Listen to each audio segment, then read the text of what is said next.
nice day out. Going for a little cruise. Do a little data logging. It's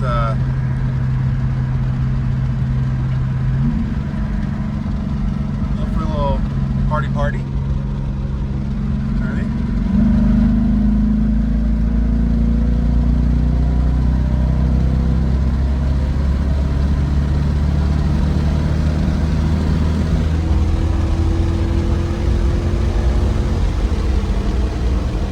Camino died. The engine just went. Story of my life. Just doing a data log on it and coming back. It felt like it was lugging. No, I can't. And she, listen. Yeah, she gone.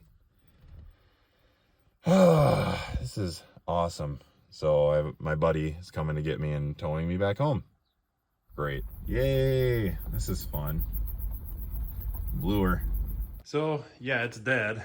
It locked up and you can move it now as it cools off, but that is a LH6 flat top pistons. The entire rotating assembly will be going in this block. I'm going to take this whole thing out. I'm going to pull everything out of the block, strip it completely bare. We're going to put new cam bearings in it because those are going to be likely shot anyways because it's 234,000 where the hell miles are on this, and then that really probably didn't help. And we're going to put that rotating assembly in here. We're going to put everything back on. We're actually going to put the 862 heads back on. So it's going to be a 10.5 to 1 compression ratio. We're going to run 91 octane or flex fuel in this thing. It's going to start with 91. We'll do flex fuel later. So this 4.8 is going to turn to a 5.3, high compression 5.3, and it'll look exactly the way you see here again. So I think what happened was there was only 5 quarts of oil in the F-body oil pan, and after about 2 pulls, and going down the road, I think it scavenged for oil, ended up wiping out the rod bearings, and then it seized up. So we'll verify that once we get it all apart. Maybe if it's worse than it is, we'll just throw that whole thing in there, and it'll have a Gen 4 block and all that stuff. I want to save that block because I have a bunch of other stuff to do different engine for a turnkey setup. So that's the whole reason I got that, was for the block, nothing else. So we can do the whole rotating assembly in here. And then use that block for something else. It's going to be dish pistons, 5.3 crank, and then do like a cam and ported 862 heads and stuff like that. That'd be fun to do something. So let's get to it. Stay anointed. Okay, in here I have the Samsung Q990Bs. They're flagship soundbar. They kind of push the definition of soundbar these days because it also comes with 2 satellites, and then there's a big ass subwoofer. This is why I like El Caminos. You can just put everything in the back. So this is where we're at here. Okay, turn on some lights. Oh, you can see everything. So the LH6 is in. They've got the old cam back in this thing, the 99 truck cam, the one-off truck cam, since it was in really good shape, and that's what I had. The other one looked pretty good too. We got 2 over there. One is for the DOD, and I need to look at the number on that because I think in some of these things, the AFM, I like some of the later engines. The AFM had just a slightly smaller push rod. The cams were a little bit different, and I want to say like the earlier ones, they just kind of were testing it. I don't know. Anyways, like all the push rods are the same length. The cam looks like a normal cam, so I need to check the part number on that because it might just be that. But this is, like I said, it's an 05 LH6. This is like those Gen 3.5, Gen 4 engines, but I need to remove the valley cover off this and plug the DOD ports, the oil ports. And then over there, whoop, I have one that I've removed all the solenoids and everything on. It's basically just a blank plate. And then what you do is the gasket under here, it's a normal gasket, goes all the way around, and you have like these little cross hatches in here. You basically cut them, leaves your outside gasket, and then you put in your plugs with Loctite. You basically just pound them in, and then when you put that cover on, they make a cover like the 4.8s and the 6 liters that come in like vans and work trucks. They make a flat one for this, but you can get them used for like, $35-40. But you can also just take these off and just basically just pull the solenoids off them and just plug your DOD oil ports and then just slap these back on. And then with that gasket, it works just fine. So Save yourself the 35, 40 bucks. Yeah, it doesn't look as cool, but once you put the intake on, you don't even see it anyway. So I gotta get the oil pressure sending unit on this. Obviously it'll go on that one over there, and then wired into the P59. I have the flex sensor that came in because we're doing flex in this thing now. So we'll run 85, and then waiting on head gaskets. That's why it is the way it is right now. Once head gaskets come in, then I will get all of the threads cleaned up and everything done there. Get the head gaskets on, get the heads on, or get the lifters in. The lifter trays got to come too. I ordered new lifter trays because I do not believe in using year-old lifter trays unless the engine has like 100,000 miles on it. They are plastic. They start to expand. That's what keeps your lifter straight. When they decide to spin, that's when you wipe out cans, you wipe out lifters. So just get yourself 26 bucks. You can get yourself 4 GM genuine lifter trays and you're set. So when those come in, I have a set of used lifters that are in really good shape that will go in here. And then we'll get the heads on, the same heads that are right there, the 862s. So it's actually bumped compression up because this engine came with 799 heads, which I sold. The engine I bought for out the door was like 401 bucks. I sold the heads for 225. So I'm in the engine for basically 175 bucks. And then like it has the oil pan that I'll clean up and get rid of probably for like 50 bucks. The intake manifold is worth 20 bucks. There's just a little shit here and there that basically the engine will probably be, I'm in the engine for maybe, by the time I'm done with everything, maybe 100 bucks. So, which is nice. But we'll get that stuff done. And once that is all done, like I said, I already got the tune for the segment swap for the 04 Tahoe Flex fuel segment, engine segment. So I'm going to flash that over so we have the fuel tables for 85, the correct ones, and then get the sensor plugged in. And then what I'm going to do is, this already has like 88 in it. I'm going to put like, I don't know, 5 gallons of E85 in this thing and then just run it. But it would be nice to have E85 since this is going to be a 10.5 to 1 compression ratio now. So you're going to have to run at least 91 of the car to make it fairly safe. Obviously, if you're anything less, the NOx sensors will catch it. Oh, and about the NOx sensors. So on these Gen 4 engines, the NOx sensors are typically like right there. And then you just put the Gen 3 ones right there. They're already tapped. Depending on how your exhaust runs, you can get away with it. Here it should be fine. Same with this side. Probably can't see it, but there's right there. Same thing too. So I don't know exactly what those threads are for. They're not used on anything that I know of, but I've always seen them in these Gen 4 aluminum blocks, these 5.3s. And that's the way my Corvette is too. You just thread them right in there. So that's what we'll do. And then I'll extend the harness and we will get the NOx sensors plugged in. So we'll get the oil pressure sending unit plugged in. Oh, this has got the front timing cover on it. So at some point we might put in like a 0-1 cam or something like that, something for up top. But I want to let you know, and this is what you need to do. So if you decide you're going to run like a P01 or P59 computer, and you're going to go from the back of the block on a Gen 3 to the front on a Gen 4, what you need to do is see this whole entire harness here? The sensor's right here, and then all it is just an extension harness that runs down the side and you plug it underneath. Well, the plug here is not the same as the Gen 3 plug. The plug here is the same as Gen 3 plug. So what you do is you unbolt this, you just leave the sensor here at the plug, and then you end up plugging your P01 or P59 stock pigtail in here. But before you do need to reverse the outside wires.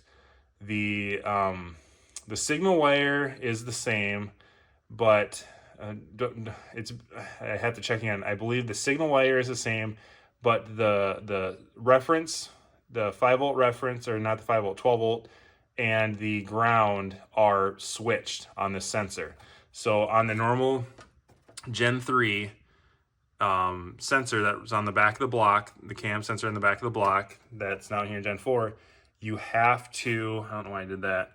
No, that's weird, zoomed in. You have to swap the outside wires, cross them. Otherwise, it's not going to be right. I looked this up, did it with my Corvette. I know there's a bunch of, this is all my other garage stuff that's sitting out here, all the siding, so don't mind that. But I had to do that with my Corvette. Works just fine. So that's what we'll do here is we'll take this whole thing off. The sensor will be right here. I'll change the wires on the harness, plug it in here, and then I'll just kind of run it because there's actually going to be the grounding strap and the grounding wires to the PCM will be here. So I'm just going to kind of tie them in, kind of clean it up and run it back to the PCM here. So that is what we'll do. And the other thing we're going to do too is, since I have it, we are also going to put Trailblazer SS / new body style intake manifold on here. And I'm either going to keep the flex injectors in there or see if these are larger. I think these are 50s. And I want to say the flexes are 52s. So I guess it really doesn't matter. So if these fit better, I'll just use these. But whatever works, I can set that in the calibration on the PCM.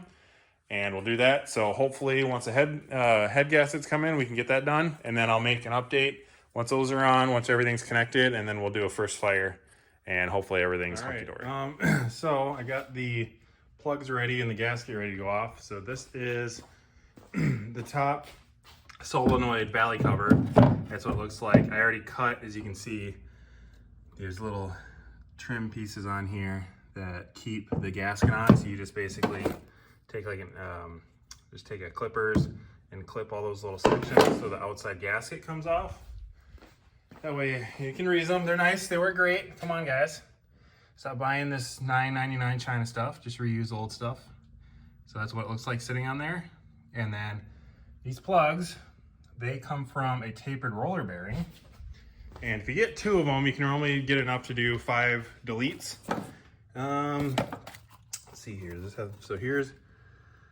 is like an old part number, like one off a shelf someone had laying around.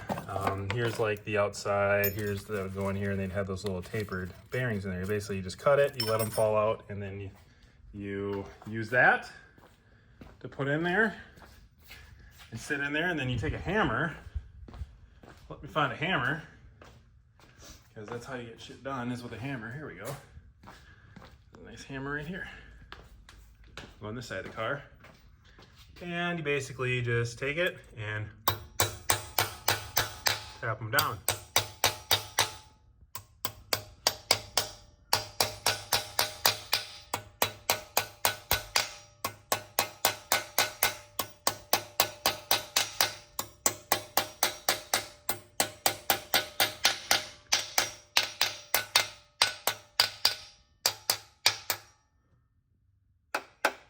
All right, we're good.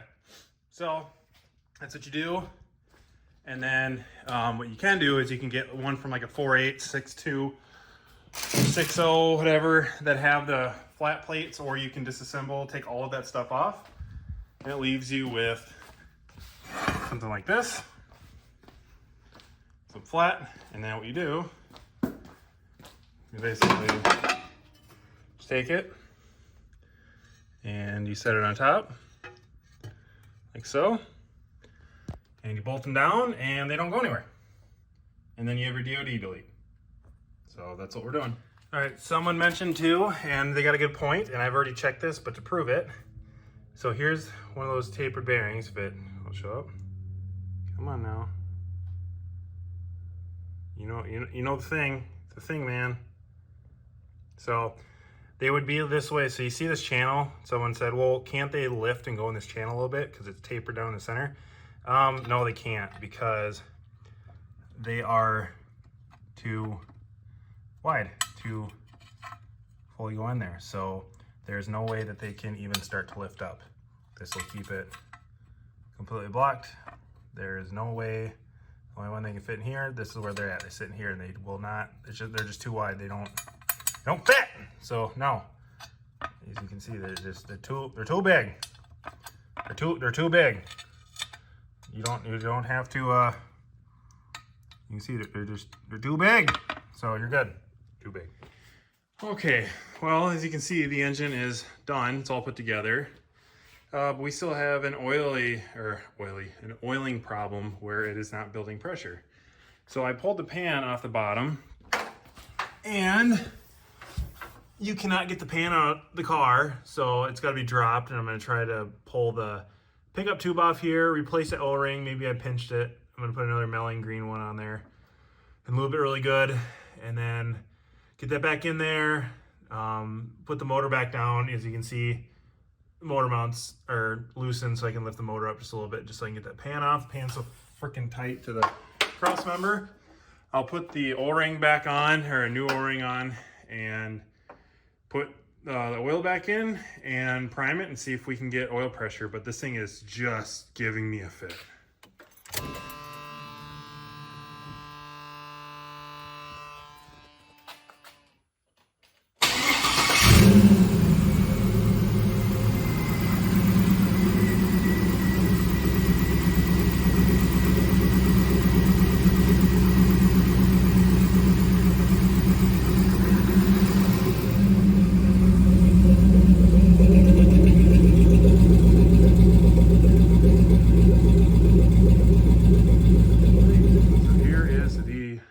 Almost final product after the whole bedazzle, excuse me. It's in, it works. It's on the floor now, and I can't really see because I have all of this stuff that's for our other garage that's going up. But we dropped 100 pounds off the nose, and it sits a little bit higher in the front now, like just slightly. So it's hard to see. I mean, going down the road, you wouldn't be able to notice at all, but we're dropping, like I said, dropped 100 pounds off the nose. This car, it's lost a little bit of weight. Not that it has much on in the first place, but, yeah, it works. Everything's fine. I had an issue with the cam sensor since it's on the front timing cover, and it happened to just be, one of the wires was just partially out of the PCM. It just popped out, or it was just hanging. It was in there, but it wasn't fixed inside, so I had to re-snap it and then close it, and everything's good now. So everything works. The only thing we have to do is the reason why this car is here is to get the tailpipes done on it, that we need to do, and then I need to get the check engine light disconnected from the old computer, which is still in there. The reason it's still in there is to make the HVAC unit, or the climate control, work, because when you unplug it, the climate control works. So I have to look at the diagram of that, but that's for a different day, different year. Not going to screw around with it. But the check engine light needs to be disconnected from that computer and connected to the PO1, because it's just on. Obviously it doesn't know. It's like, hey, there's an entire motor and other computer missing. Yeah. So, but the other thing we need to do is, as you can see, I need to get, there we go. Zoom, we'll zoom. Can you, hello, can you focus at all? So does it work now? Yeah, it works now. So we need to get the old, or not old, but it's for the gauges, the temp sensor, the coolant temp sensor plugged in. It's over there, so I have to add a extension harness, or make one and then add it there. And then I also have to get the old oil pressure sending unit that's now to the oil pan connected, so that also works, because that's what killed this motor in the first place. It'd be nice to know if that light comes on, hey, we gotta stop. So I need to get coolant in the car, bleed it. I had 2 gallons and it used all 2 gallons, so I need to grab some more concentrate and have distilled water, mix it, all that fun stuff, get it bled, get the cooling system done. And then other than that, that's pretty much it. I mean, the car was pretty much finished. The only reason this is here is for me to do the tailpipes, finish the exhaust on it, and then do the speed sensor, which works. Get that going so it doesn't kill when you come to stop signs, because the computer has no idea that you're moving. That at least works, and the gauge works now too, which is, I should show a video of that at some point, but it's basically just a like C2 Corvette 90-degree mechanical fitting that it goes from the side of the transmission to a 90, and then that gives you enough room to plug in a digital sensor to go to the PCM, and then it has the digital sensor also is a pass-through, so you can plug your mechanical sensor back in. This whole thing needs to be figured out. What needs to happen is some year we'll just put a 480 in the damn thing, and we'll digital gauges, and then we don't have to worry about that. But for now, it works. But other than that, what we're gonna do is probably run like, I don't know, 50 miles on this thing, 100 miles, drop the oil out of it, and then throw another 7 quarts. Oh, that's another thing. So there's no dipstick in this car right now because this LH6 was out of a Trailblazer, and anybody knows that the Trailblazers have an oil pan that looks like this, and that's where the dipstick goes into. It doesn't go into the block. So either like the LM4s, the like 04 to, or the 03 to 04 EXTs had LM4, which is like an aluminum block LM7. Then the LH6s were like the early transition year from the Gen 3/Gen 4, where like the knock sensors are on the side, and they're you know, they're non-VVT, but they are DOD. And it has a plug. This one has a plug where the dipstick would go into, and I forgot to pull that plug because it's one of the things you never think about because you hardly ever get these engines that have the plug in them. So what I'm gonna have to do is I'm gonna have to probably get underneath there and like drill it a little bit and get an easy out and see if I can pull it. Otherwise, I just say screw it. I never looked at the dipstick anyways, and then just make sure there's only 7 quarts in it every single year because I have a feeling this car's only gonna get maybe like 200 or 300 miles a year on it at most. The way how much it's being, I mean, it's got 40-some thousand on it, but it's just a cruiser. So, but that's the way I would do it, and then we can get that dipstick in there. But other than that, like I said, that's pretty much it. Yeah, the cooling system, gauges, and the tailpipes, and we're done. It runs good.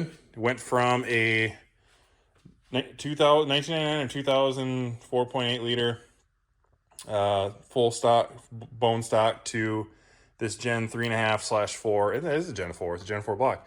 LH6 with the Trailblazer SS / new body style intake manifold. And the funny thing is actually the camshaft that's in here is the 99 one-off truck cam that we pulled out that I had in storage because one of the other ones is over there. And when I pulled it out, I looked at the lifters and I did not like the lifters. I threw them all in the garbage. So I'm like, no, not using that cam. That cam's pretty much going to go in the garbage.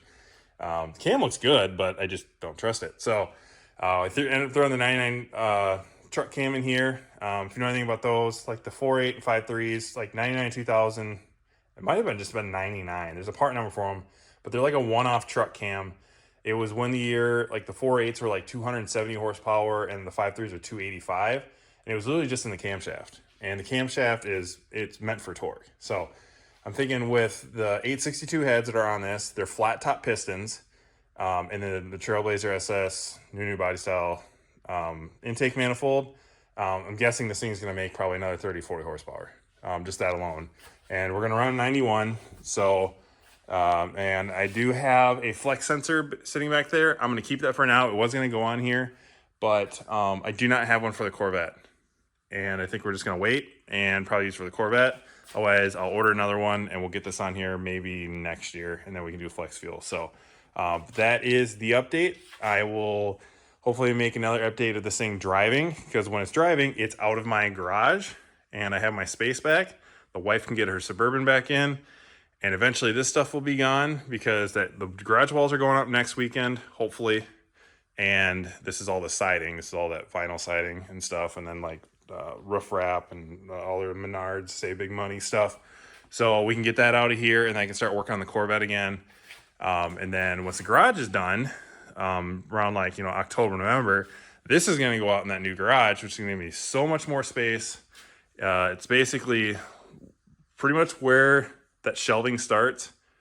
All the way over here is where the new garage is, plus another 2 feet back. That's how much the size difference is. So you can kind of get an idea of how big it's going to be. It's nothing, huge, but it's going to be nice to have a dedicated workspace for the cars. So that's the update. If you guys have any questions, let me know. But hopefully we can get this thing back on the road within the next couple days and out of this garage. So later. I forgot to mention oil pan. Can't get it out. I think I mentioned that already, but there's a 13 millimeter socket in the pan. I can't get it out, so it's staying there for the rest of its life. Okay, that's it.